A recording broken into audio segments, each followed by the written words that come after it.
So Billy, welcome to you. You joined the Mates United Academy back in January, and before we go on to look at the academy itself, let's talk a bit about your career.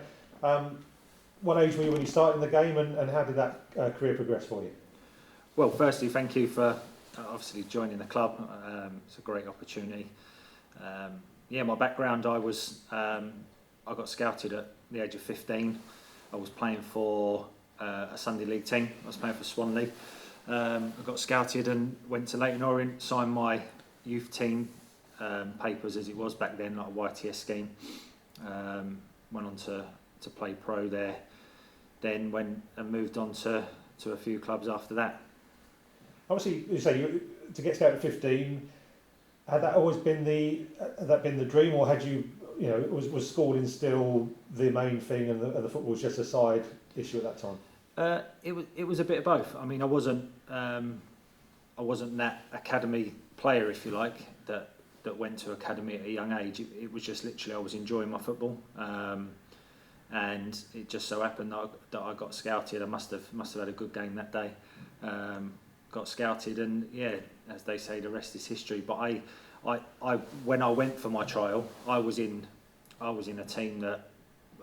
Like a trial game, that I was put in a team with boys that have been released from Chelsea, Arsenal, Tottenham, Barnet, all these sides that were in and around Leyton Orient area, and it was a bit of a scary process really, because I didn't actually know what it was about. So when I went, I turned up and just played the best you could, and it carried on for a few months, and then I got offered the YTS. Yeah.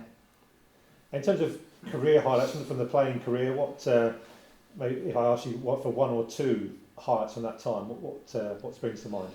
I think at the very start we played in the Youth Alliance League for Orient. I was 17, and we got to the final and played Bradford and it was at the Millennium Stadium then, and we won 1-0, and I scored the penalty to win. So that was a big thing at a young age. As I got older, just playing at great grounds.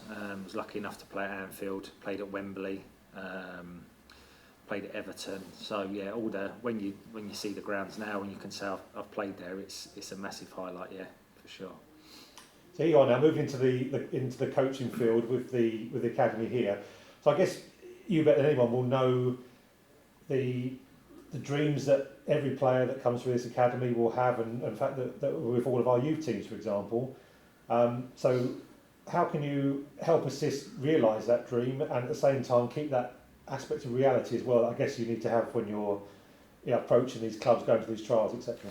Yeah, I think the major thing is that when you come to the academy, that the education side is massive. It's really important. I say it to my boy now, who's lucky enough to play for the under-13s here, that the main thing, you still got to do well at school. You still got to understand basic life skills. The football that comes with it is a bonus. I mean, percentage-wise, I don't think there's many that make it. However, you have to still dream and believe that it could happen.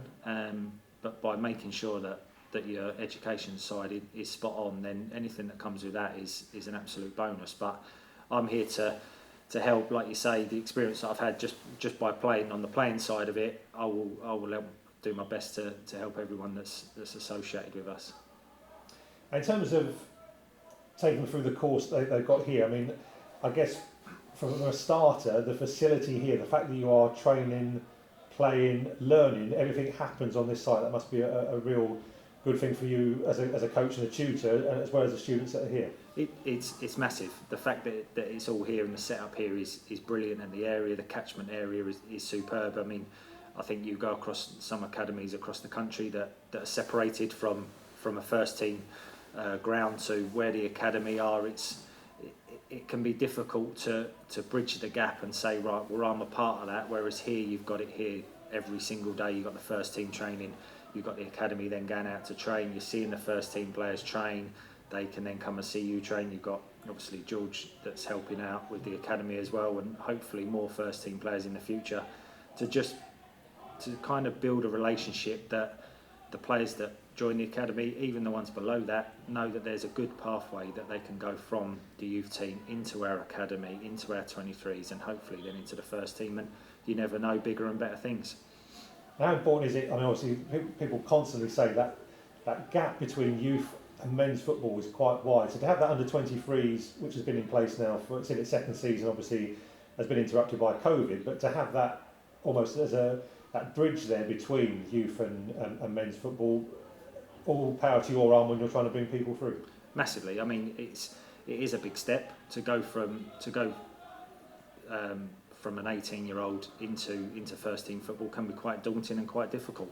I mean, if you go into our under 23s and then perhaps you could get loaned out or dual sign at another club and get that men's kind of experience and playing football every week and understanding what the game's about, and then coming back and you've learnt a trade, as they say, to then go into the first team will help them massively, yeah. Just a couple of examples. Of course, we've got Perry Iandolo, who's in amongst that first team setup. Liam Northwood, for example, academy students there. Some of the under 23. So it's good to see that they're blending in with that first team and trying to obviously show what they can do to Hakan and others. Absolutely. Well, that's the goal. That's the goal for us as an academy and myself. That's why I took the job to help the process run smoothly. We don't want to just build an academy and have as many players as we've got to just at the end of it say, okay, you've got to go. It's a process where we want to try and get as many through as we possibly can, and those boys are around the first team due to how well they've done, and they're there on merit. Their training's been good, their work's been good, so therefore they've been given the opportunity to go and work with the first team. And obviously a lot of people that are in year 11 now and looking obviously what to do for sixth form as it's traditionally known. We obviously have that problem now because of the GCSEs. We don't know how they're necessarily going to be assessed, graded, etc. I suppose your message is to encourage people to apply and you'll work with them as best you can to bring them into the academy setup. Definitely. That we're not just looking for the best. We're looking for anyone that wants to come and be a part of a great football club. I mean, you could be a supporter that comes on a usual Saturday and you're 16 years old and you feel that even if you're playing and you're not even in the Kent Youth setup, it's important that you at least come and trial and see what it's all about. And because, like I said at the very start, I didn't know what I was letting myself in for. You might come and love it and it might not be for you, but the main thing is that you sign up and at least have an opportunity.